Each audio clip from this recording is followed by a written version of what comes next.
Hello welcome back. आज मैं OTT प्रश्नपत्र सहित तार केतोटी की पॉइंट आम देखा। तो जो मैंने चैनल को सब्सक्राइब करना प्लीज सब्सक्राइब करते एमतीका वीडियो नेक्स्ट पाइबा। प्रश्न नंबर 1, शैशव अवस्थार बयस सीमा केते? ऑप्शन ए जन्मरू 1 वर्ष पर्यंत, ऑप्शन बी जन्मरू 6 वर्ष, ऑप्शन सी जन्मरू 3 वर्ष, ऑप्शन डी जन्मरू 2 वर्ष। सठिक उत्तर होची जन्मरू 3 वर्ष। प्रश्न नंबर 2, शिशु मानकर बौद्धिक विकास उपरे गवेषणा करथिया मनोवैज्ञानिक नाम कौन? Option A Hurlock, option B Lawrence Kohlberg, option C Jean पियाजे, ऑप्शन डी कौन सी नुहे। देखंतु ऑप्शन ए को हरलॉक। हरलॉक प्राक कोशरावस्था शारीरिक विकास मत देते जे यही अवस्था घटुवा परिवर्तन क्षिप्र नुहे कि धीर नुहे। तो हरलॉक नुहे। Option C Lawrence Kohlberg. Lawrence Kohlberg को मतरे नैतिक विकास कहले नैतिक आचरण और नैतिक धारणा को बुझाई थाए। तो लॉरेंस कैल्बर्ज भी मध्य नुहे। नेक्स्ट जिया पियाजे। जिया पियाजे नामक मनोवैज्ञानिक शिशु मानकर बौद्धिक विकास विषय में अनेक गवेषणा करथिले। तांका मतरे शिशुर बौद्धिक विकास, सामाजिक विकास तथा आवेगिक विकास तार शारीरिक परिपक्वता सहित समान भाव में गति करिथाए। शिशुर बौद्धिक विकास को से 4टी पर्याय विभक्त कर। शैशव अवस्था को समृद्धि कारक पर्याय कहुसी।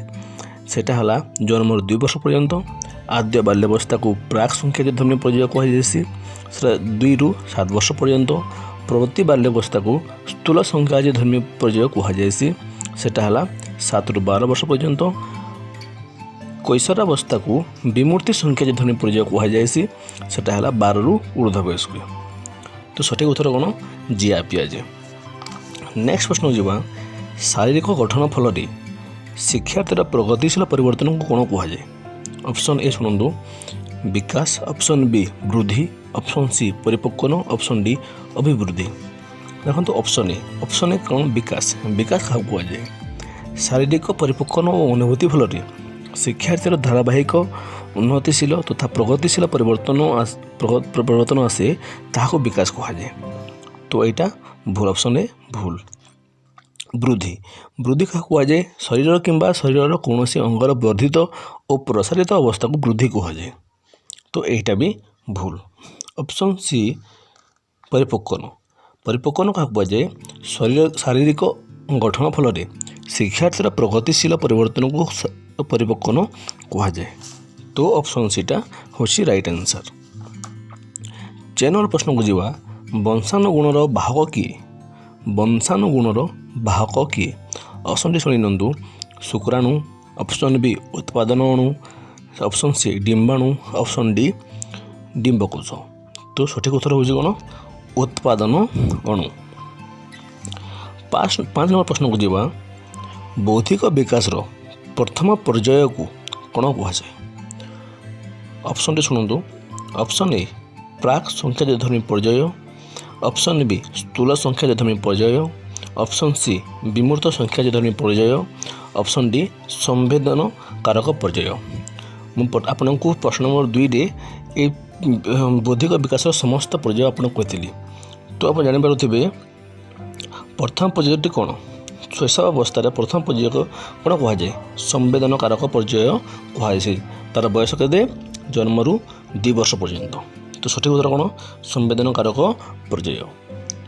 चलते नेक्स्ट क्वेश्चन जावा। प्रश्न नंबर 6, विमूर्त संख्या धर्मी पर्यायर हाराहारी बयस केते? विमूर्त संख्या धर्मी पर्यायर हाराहारी बयस। ऑप्शन डी देखंतु ए 12 वर्ष ऊर्ध्व, बी 2 वर्ष 7 वर्ष पर्यंत, सी 7 वर्ष 12 वर्ष पर्यंत, डी जन्म ठारू 2 वर्ष पर्यंत। विमूर्त संख्या धर्मी पर्याय को शेष पर्याय कहुए। शेष पर्यायर हाराहारी बयस 12 वर्ष ऊर्ध्व को विमूर्त संख्या धर्मी पर्याय कहुए। नंबर 7, बालक बालिका माने सामाजिक नीति नियम माने कार्य करने क्यों समय देखा मिले। ऑप्शन टी शुणु शैशवावस्था, आद्य बाल्यावस्था, परवर्ती बाल्यावस्था, आद्य किशोर अवस्था।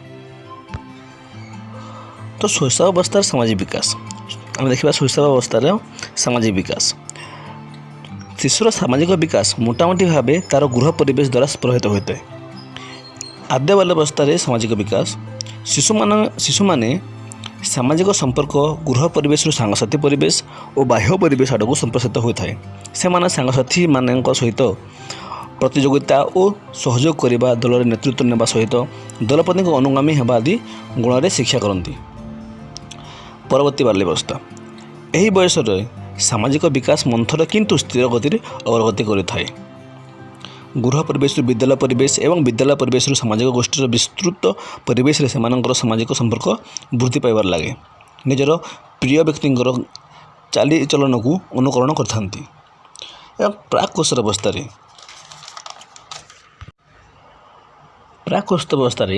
प्रत्येक पिला साधारण सामाजिक प्रतिष्ठा निज दलर सहयोग स्वीकृति आदर और स्नेह ममता आशा करथांती। से अन्य उपर निर्भर न करी स्वाधीन मनोभाव पोषण करती। हरलंक मतरे आद्य किशोर अवस्था आवश्यकता पूरण करने मुख्यतः तीनोटी दिग को विचार कर समय वयस्क और गुरुजन मानकर अनुमोदित आचरणगत और सामाजिक मूल्यबोध एवं व्यवहार को ग्रहण कर आवश्यकता से अनुभव करथांती। पितामाता आत्मीय स्वजन गुरुजन मान निर्मल और निस्वार्थ स्नेह से व्याकुल होता। निज शक्ति उपर निर्भर कर कठिन परिश्रम और चेष्टा बल उपयुक्त लक्ष्य हासिल करने को से उत्साही होती। यही अवस्था दलगत अनुगाम्य अतिमात्रा वृद्धि पाई था। प्राक कौशल अवस्था सामाजिक विकास एक मुख्य लक्षण होछि जे से अपेक्षाकृत स्वाधीनता भाव में जीवन यापन करने चेष्टा करते। सठिक उत्तर हूँ कौन आद्य किशोर अवस्था। प्रश्न नंबर 8 को आम जा निम्नलिखित केउटी अप्रीतिकर आवेग। ऑप्शन शुणु भय, ईर्षा, अनुराग, क्रोध। तो आम प्रथम देखा आवेग कौन।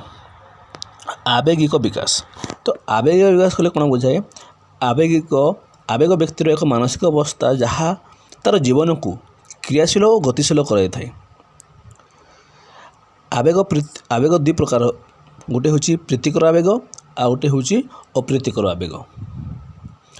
प्रीतिकर आवेग बेले आनंद स्नेह प्रेम और अनुराग को प्रीतिकर आवेग कहुए एवं क्रोध भय ईर्षा को अप्रीतिकर आवेग कहुए।